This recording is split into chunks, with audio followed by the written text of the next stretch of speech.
Columbia State Historic Park, in the heart of the California Mother Lode, is a living gold rush town with the state's biggest single collection of existing gold rush era structures. Visiting Columbia is like stepping back in time to the sights, smells, and sounds of a 19th-century mining town.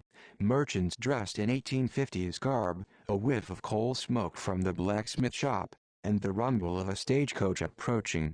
Spend the day engaging in family-friendly activities.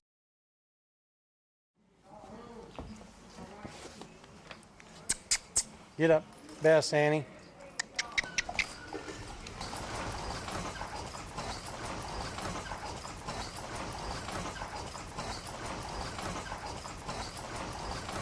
Gold was discovered here in 1851, and it was a group of miners called the Hildreth Party, and they were going to another mining camp, and they got caught in a rainstorm, so they stopped in this Columbia area to dry out, and one of the party decided to try his luck panning for gold.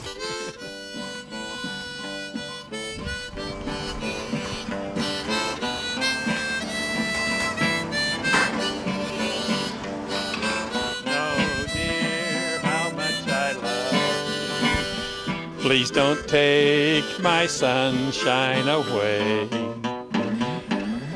Sunshine, my only sunshine, you make me happy when skies are gray. You'll never know, dear, how much I love you. Please don't take my sunshine away.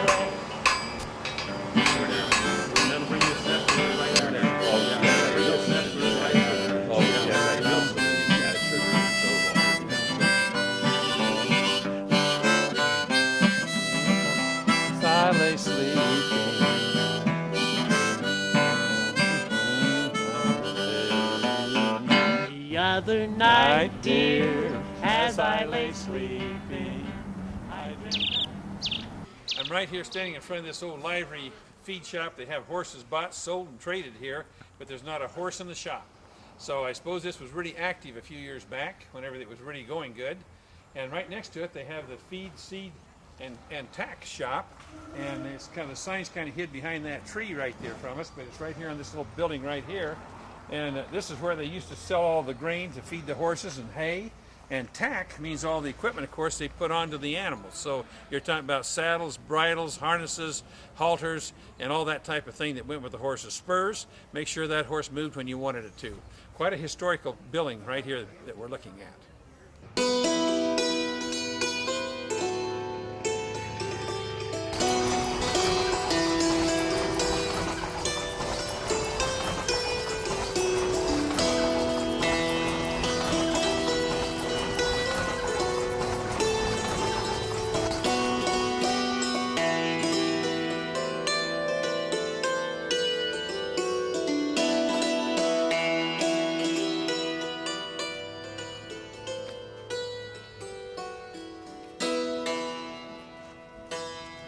I think you told me this is a famous cat earlier, is that right? He is. This is the famous Bubba. He's our director of personal public relations, and he almost won the cat idol contest here a few years ago, but he gets more Christmas cards than I do, and people come from all over to see him.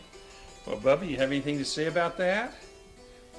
I guess he's not going to talk today anyway, but he looks like he's smart enough he could. Yeah, we call him, he's our version of the Walmart greeter. There you go.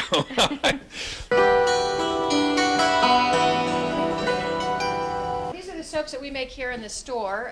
We make about 18,000 bars a year. We use olive oil, coconut oil, castor oil, soybean oil, and palm kernel oil. We mix it with herbs and essential oils. We do it in 27-pound bricks, and we cut it with no electricity. We have an old-fashioned press that we use to cut the soaps. We wrap them all by hand, and they're all try to use old-fashioned labels where it's hand-stamped, and we just tie it with a little bit of raffia with some old-fashioned paper. I like that. Do you have to heat your cutting tool, or do you just do it cold? Nope, we just do it cold. It has like a leverage. Yes. Yeah. All right. Okay, this is our workstation for where we make the candles, and as you can see, we have a bunch of different candles in process. What we do is we start out and we melt the wax up to about 200 degrees. We wick the molds. It's tied off with a screw at the bottom. These are, we rub it first with vegetable oil so the wax won't stick. We heat the wax, we pour it at 200 degrees, and tap the edges to get rid of any air bubbles, and then we refill it after about an hour. The bigger candles we have to refill about 2 or 3 times. Then we wait till the next day, and then we can pull the candles out of the molds. So these were the ones we did yesterday, and this is our screw, which holds the wick in place in the center of the candle. And when they're cold, after they've sat overnight, they easily come out of the mold. So this becomes the top of the candle, and we cut the wick, cut the wick holder, and then where it's unlevel on the bottom, we trim the seam with a knife, and we end up heating them on this grill where we end up leveling them. We spin it on this grill to get the bottoms level. Then we polish them and tie bows around them. That's what we're doing here. These have all been leveled. And we put the stickers on them and the scent names, and then we put them on the floor. Most of the candles that we make here in our workshop, we sell here. So we manufacture and retail only. That's very good. You know, one thing I like is that your outfit this morning actually matches with the green candles that are here on top in front of you. So you're really coordinated. All right, and then you have some other items here that you sell too, I see. What are these over here? These look like Hanukkah candle holders. Yes, we have menorahs. We sell a whole line of, we're pretty much the only candle store in Tuolumne County. So we carry all kinds of candles for religious purposes, for Hanukkah. We sell Advent candles, candles that people use throughout the religious services.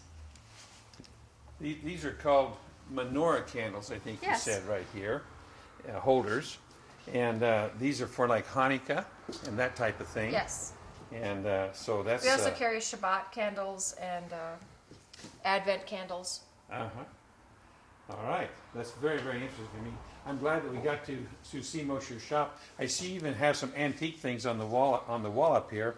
You have some old washboard scrubbing panels. That's the way that's they on used top, to do the hanging washing. there. And so that is a nice feature too in your shop. You've done a very nice job of arranging it. I like everything is displayed so nicely on your shop. It's just encouraging to see someone that has worked 15 years and has built a shop up like this.